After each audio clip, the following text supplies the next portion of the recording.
Hey everybody, it's Andrew Martin coming to you with another video on Wednesday morning. Happy Wednesday. Hope that wherever you are, that you're happy and that you're smiling and that life is treating you well. Or I guess I should say that you're creating a life that's treating you well. It's really hot here in Seattle already. It's not even 9:30 and man, I love the summer and I love the sun, but sometimes I sit here, at my desk with the sun coming through and after my hot cup of coffee, I start to feel a little, a little bit sweaty. It's going to be a warm one today. And I have a new teaching, or I guess a new idea or new concept that came through in a session yesterday. I haven't done a video in a couple of days. It's strange because I looked at my videos this morning and it's really only been like 4 days since I did a video.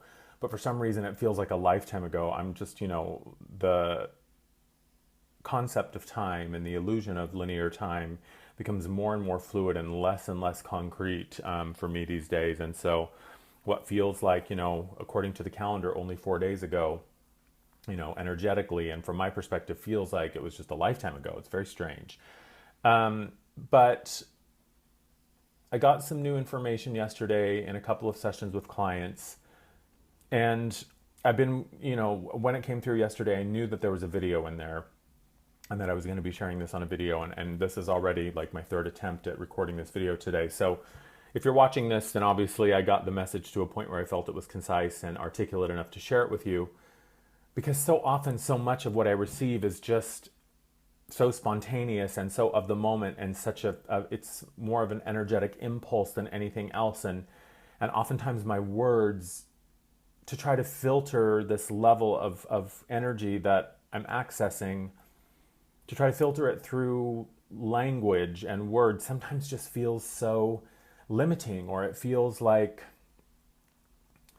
I just can't do it justice. It's a very strange place to be in. Like, it almost brings me to tears. It's this sense of not frustration, but like I wish that there was a way I could paint it for you energetically, or I wish there was a way I could just allow you to feel it energetically as opposed to trying to verbalize it, because the verbalization just always always seems to fall short. And so the sense of frustration that I feel is not out of, anything else other than just feeling like, God, I wish I had a new language.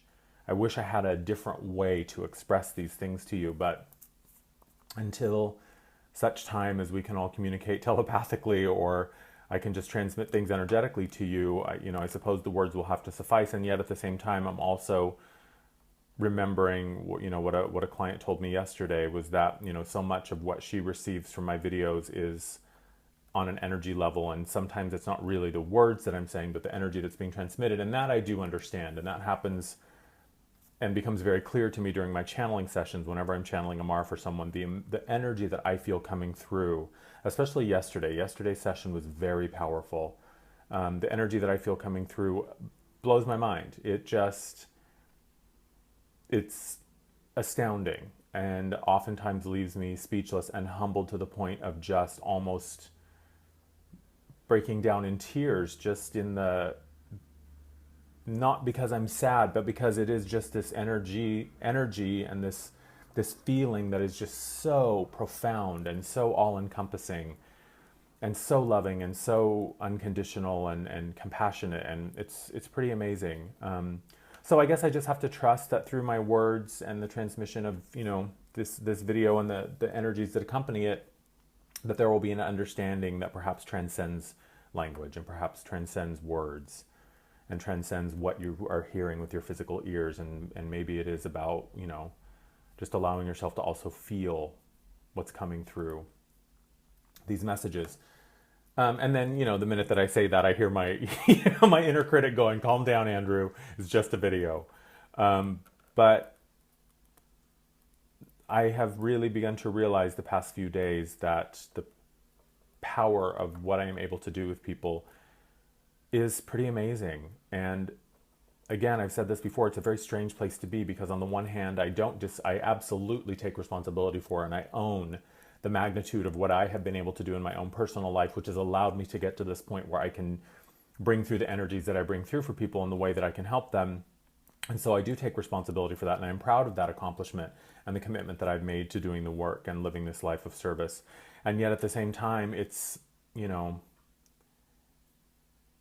I've said it before, it's like the radio taking, you know, credit for the broadcast, or I was just going to say it's like, you know, I guess the field taking credit for, you know, the fruits and the vegetables and the flowers that it grows. And the field is an integral part of that, but the field is really just a medium for the life to come through. And I guess that's really, I am a medium for this energy to come through. And so it's a very strange place to be. And I know I'm rambling, and I promise I have a point. So yesterday with this woman, I had two really powerful sessions yesterday. One was a one-on-one session, which, you know, as I progress and continue to do these sessions, I'm finding that and I knew that this was coming inevitably, that the healing sessions, the channeling sessions, and the one-on-one sessions are really becoming closer and closer and more parallel. And I do see them convening towards just a singular session, which is, you know, me just showing up and letting whatever wants to come through, and whether that's a channeled message or an intuitive reading or a healing session or whatever.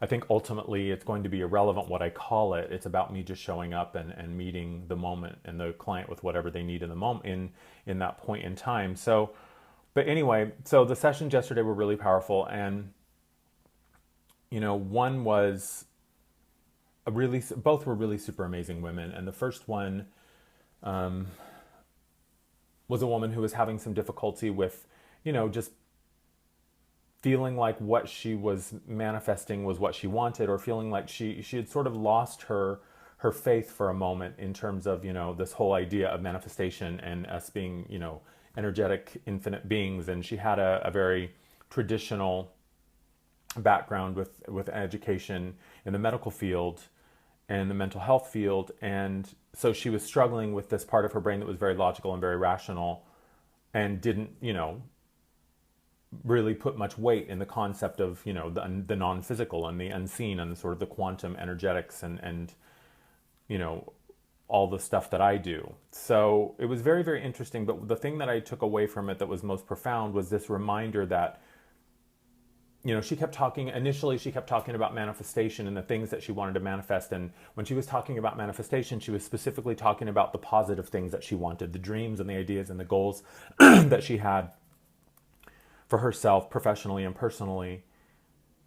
And I just had this moment of clarity, and it was a reminder for me too, is that we are always, always, always creating. Everything is a manifestation, and energy is neutral. Energy is coming to us in response to what we are putting out there vibrationally. And the vibration, you know, is a culmination of our thoughts, our beliefs, our expectations, conscious and unconscious, our hopes, our dreams, our fears. All of that contributes to the frequency that we are emitting. And then there's also taking into consideration the higher self and the non-physical. So soul contracts and you know, soul promises and soul agreements and you know, past life stuff. All of that plays a part in the symphony, really, that is our vibrational signal and our oscillation and what frequency we are vibrating at. And I just, you know, it was an interesting point for me to be making with her, was that everything is a manifestation. And we are the ones that judge it as positive or negative. Energy is neutral, and it only responds to us. And so through what we draw to us and what is mirrored to us by our experience is only ever a reminder and a manifestation of what we've got going on internally and non-physically. Because when we talk about internal, it's a non-physical vibration. It is not something you can see with the naked eye. It is an energy field. It is something that's in a magnitude that far transcends and is far beyond just the physical body. So, you know, just a reminder that we're always manifesting. We are always manifesting. And the question only then becomes, are we manifesting consciously or unconsciously? And what is our response to that which we have manifested? Are we seeing it as a punishment? Are we seeing it as evidence that we can't have it, or that we're bad creators, or that somehow we're spiritually not good enough? Or are we seeing it as an opportunity to learn? Are we seeing it as an opportunity to heal? Are we seeing it as something which is pointing us in the direction of that which we have asked for? because the universe knows what we want. It knows how to get us there. Our higher self has a bird's eye view, and it understands where we are headed, and it is only ever responding with circumstances and components and events that are allowing us to get to where we want. And that's where it comes back to doing the work, is when we say we want something, we are immediately pointed in the direction of it. And oftentimes on that path towards what we have asked for are things that we need to heal and things that we need to dissolve and let go of and integrate and understand. And yet our faith and our trust that we are headed towards what we want and that what we want is coming towards us is what allows us to commit to saying, okay, I'm moving in the direction of what I want because I feel that. And even though what is currently in front of me may seem like the antithesis of what I want, it's almost like proof that if something is coming up that's sort of antithetical to what we want, but we still feel like we're moving in the direction of it, then we can only ever take that as evidence that this is part of getting to what we want. And so manifestation is manifestation. We are always creating and manifesting in every single moment. And to remove this idea that manifestation is only ever going to be a positive thing, because ultimately energy is neutral and it is only responding to us, and it comes to us as a presentation of what we have asked for in the moment and what is here for us in the moment. And letting it be means not just letting it be in terms of sort of leaving it alone, but letting it be in terms of let it be what it is. When it shows up, acknowledge it and accept it for what it is, and then let your acceptance of it be the catalyst for what comes next. And the acceptance of it is evaluating, is this in alignment with what I want? Does this feel like it's moving me closer to my desired goal or my outcome or my wish or whatever? Does this feel like it's integral, it is in integrity with the way that I am choosing to live now and the kind of person that I'm, allowing myself to be? And we're always manifesting. We're always manifesting. It's just a matter of what form our manifestation comes to us in. And just because it may not exactly feel like, well, this isn't the happy ending that I had envisioned for myself.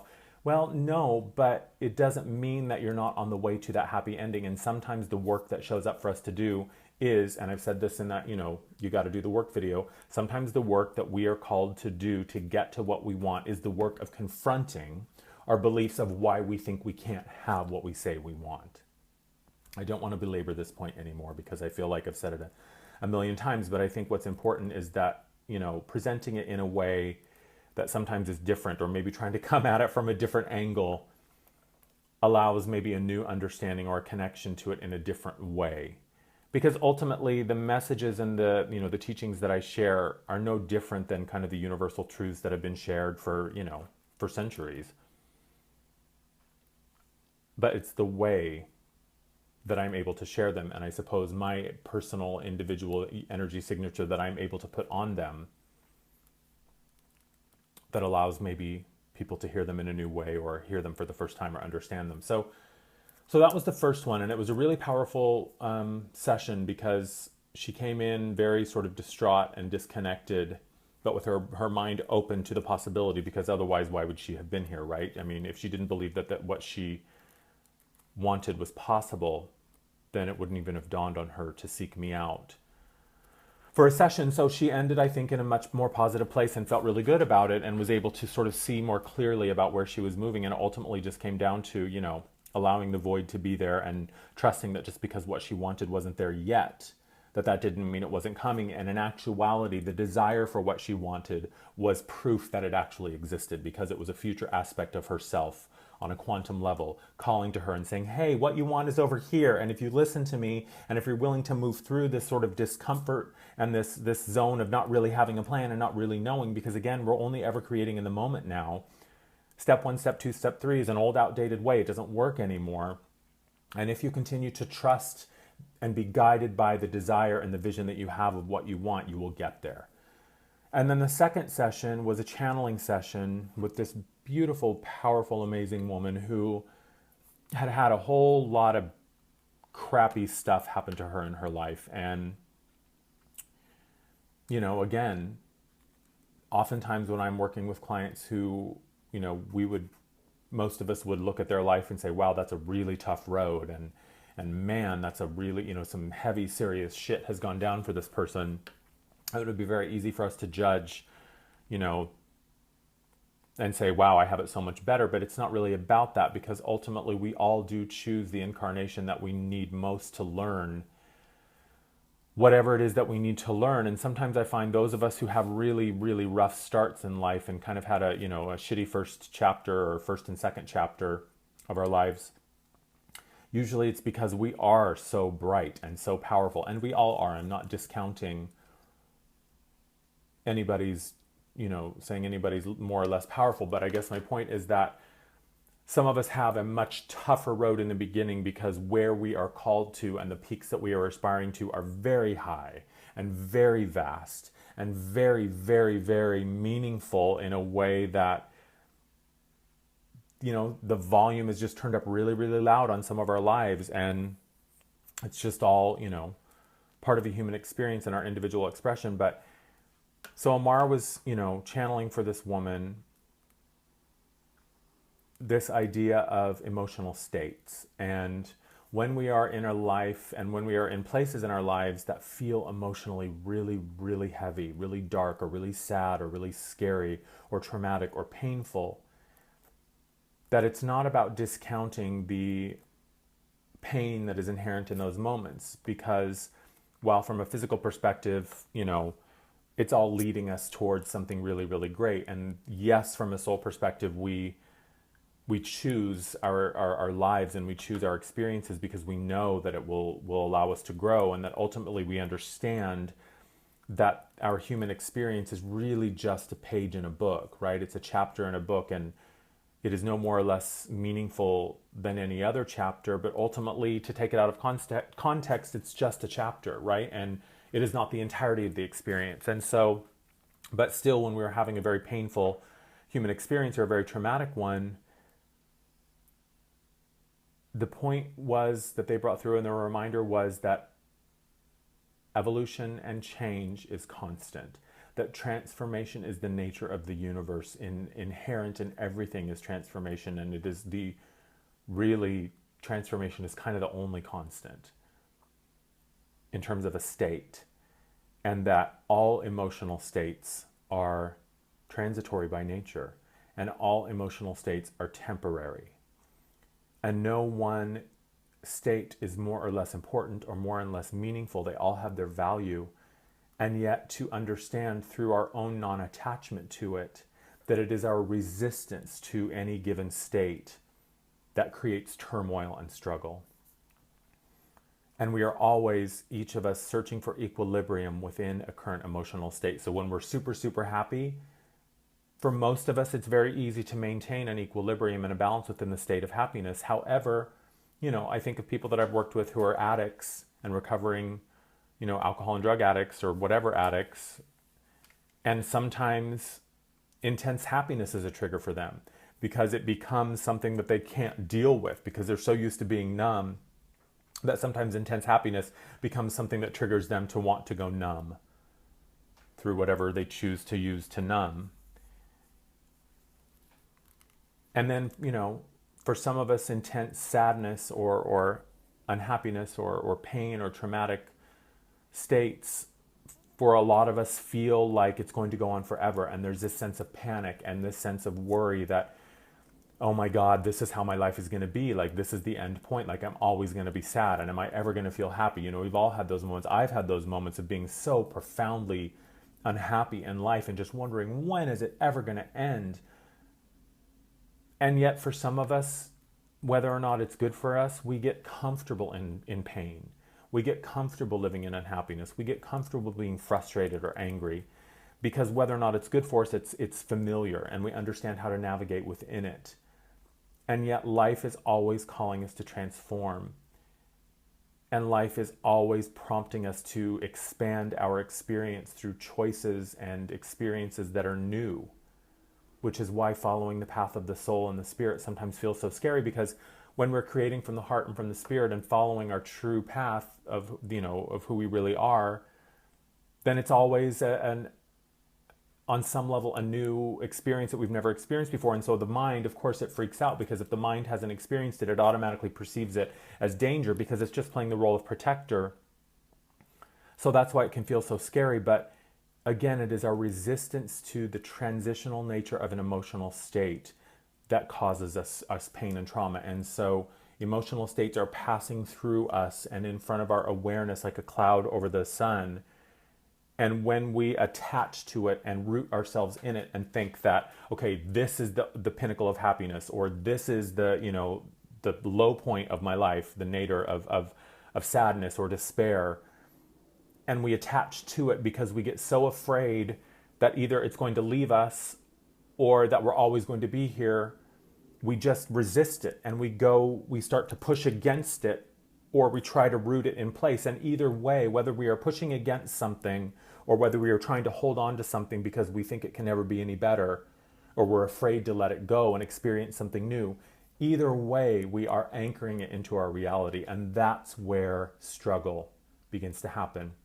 And the metaphor that they used with this woman in the image was, imagine that you walk into a room where gravity does not exist, and suddenly you enter into this room and gravity immediately disappears. And so you come into this room and you're immediately weightless. And of course, panic will ensue, and disorientation and trying to find equilibrium will be your immediate priority, because it is an previously unexperienced state of being, because the ground, the stability of whatever it is that we live in is what can be our gravity in the moment. Again, it's not about is it good or bad, it's just, do I understand this, and is it safe and comfortable, or safe and familiar? And there's comfort in familiarity, whether or not it's comfort as in like physical comfort, or comfort as in at least I know how to operate within this. But you walk into this room and gravity is gone, and immediately you're just sort of floating through space. And it is, of course, the brain is going to say, okay, reach out for something, grasp, try to find something, flail your arms, move your legs, and try to find equilibrium in this, because the brain is only operating from what it perceives as balance and equilibrium, because it only knows how to function within an environment where gravity is present. But to move in the direction of what is uncomfortable and what seems counterintuitive would be to go still. In a state where there is no gravity, if we immediately go still and find equilibrium in an internal place and allow ourselves to just float, immediately we will begin to come into balance, and we will begin to come into an equilibrium that allows us to be focused and stable. And it's an internal thing. And that feels very scary to the brain, to the mind. It feels very scary to allow ourselves to be suspended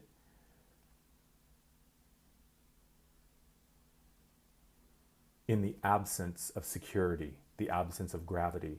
And it feels very traumatic, and it feels very terrifying to the mind, because suddenly the reality that we've all been comfortable with, and suddenly what we used to know, the familiarity of it, again, whether or not it was healthy for us is irrelevant, because the mind only ever seeks equilibrium and stability through external measures, through reaching and grasping and trying to grab onto something. And the spirit, the heart, the soul, the higher self says, no, this is an internal state. Go in, go within, and align with the stillness that lives there, and understand that everything is temporary, and everything emotionally is a state of being that you are in any given moment occupying and creating by your choice. And your choice is, am I acknowledging this and giving it the time and the attention that it deserves so that it can pass through my awareness? Or am I going into resistance of this, either trying to keep it away or trying to keep it from going, trying to anchor it and just hang on to it? Either way, whether we are pushing or pulling, we are still creating resistance to it. And that is what puts us in a spin. That is what puts us in this state of tumbling and sort of feeling out of balance and out of equilibrium. And we just got to float. We just got to float. And it's interesting because 2 days ago or the day before, I got an email from a woman who I'd done a healing with weeks ago, like a month or two ago now. And during the diamond frequency healing, she received a message that said, just float. Like she just kept hearing during the healing, just float, just float. And she was also in a place in her life where she was feeling very overwhelmed and really just kind of emotionally at the end of her rope. And she emailed me 2 days ago and she said, you know, I have to thank you for the transformation that has occurred in my life. She said, you know, when I did the healing, I didn't really know what was going on. I didn't know what to expect. And there's a portion during the healing where I ask people to hang up or disconnect from Skype and they just go sit for half an hour while I hold the energy for them. And she said, you know, I have to be honest, when I was going through the healing and you told me to go lie down for 30 minutes, I was thinking, like, what the hell is this dude doing? Like, so he just gets, you know, paid for an hour, half of which I'm just lying there and nothing's happening.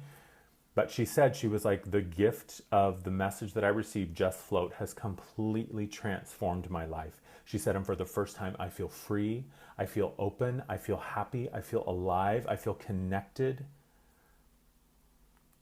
And it's interesting that that message, just float, because I had honestly forgotten about it, because I work with so many people that the information that I receive or that they receive, it has to go in one ear and out the other, because I can't, you know, to try to contain all of the stories and experiences that people have, you know, there's just not enough room up there.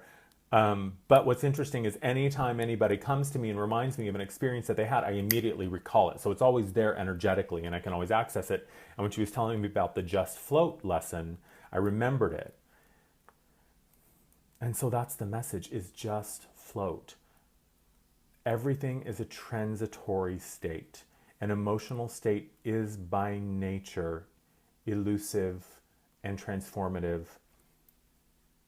And the transformation from one state to the other is what will also transform us internally. Our ability to step into the role of master in our own life and to meet whatever comes to us from a level that says mastery and alignment with the truth of who I am does not in any way guarantee that I will not have moments that feel painful or scary or overwhelming or, oh my God, how am I going to deal with this? Mastery says that what comes to me when I am in ownership and have claimed my power and my right as a sovereign being who is infinite and eternal and endlessly powerful, when I claim that and I step into the role of master in my life, that says that no matter what comes to me, I can stand in mastery of it. And I can allow it to transform me through my understanding of what I am capable of and what I can do to create in my life and what I have the power to not only manifest, but to understand and to allow these experiences to flow through my awareness and not be the reason that I am knocked out of alignment, to maintain that stillness within the non-gravitational state, and to say that, you know what?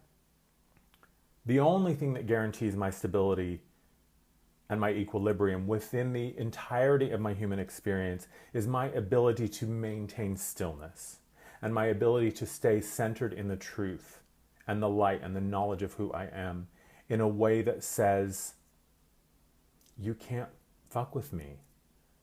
You can't send me into a spin. And occasionally I may, through my grasping and my belief that I can't handle it or that I don't know how to do it or that I somehow need something outside of me, as soon as I remember that, oh, wait a minute, I'm just grasping here, I'm starting to resist and I'm starting to create struggle, then we immediately come back into that state of stillness and suspension within the truth of what we are and who we are. I read this really interesting article this morning that was talking about, you know, individuated and self-actualization aspects of the ego and how, you know, the ego is not something that we are supposed to wrestle to the ground and get it to submit to us. Our job as transformers of energy and as seekers is to create an ego that is whole and that is interdependent and understands that the ego's job is to help us master new levels of self. And okay, that was weird. I guess I've filled up all the memory on my phone.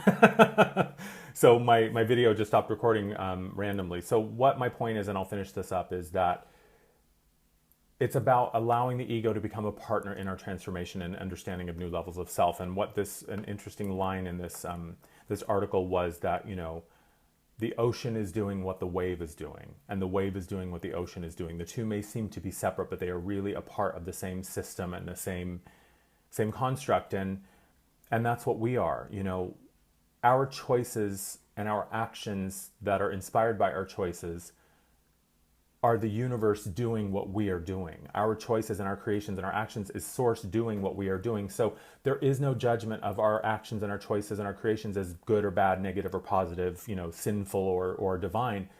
The universe is only ever responding to us with a neutral energy that is bringing to us that which we are trying to create or believe we can create or whatever, or want. And whatever we are aligned with in the moment is what we are creating, and the universe is only ever providing us with the opportunity to experience that creation. So don't resist, go weightless. Through the acknowledgement of what you have created and called to in your life, acknowledge it and give it your time and attention. Allow it to pass through your awareness so that you can be transformed by that transformative moment and that transitional moment. And by accepting and acknowledging what you have created and what we have called to ourselves and saying, okay, I had a hand in this, that will be the catalyst for the new desire and the new creation and the change that we seek. So when we don't like what shows up, oftentimes we want to resist it. But when we accept it as something that we have created on some level, we can say, oh God, I don't like this. And that immediately gives us the catalyst to create something new. So just float. Just pretend you're in that anti-gravity room and just float. Find the equilibrium and the balance through stillness and through going internal. So that's it. Thank you as always for watching. Just a reminder that as of July 1st, I'm going to a set rate for all of my services. So I will no longer be doing donation basis, which is a whole other video that I'm going to record. And go to my website, check me out there. All the buttons for my Instagram, Facebook, YouTube, all of that are there. thelightedones.com. Book a session. Let me work with you because I know we can do great things together. It's really, really hot. I've had my fan in my hand the whole time. So I'm going to go take a shower and sit in front of the air conditioning or something. As always, I thank you for watching. I love you, and I'll talk to you soon. Bye-bye.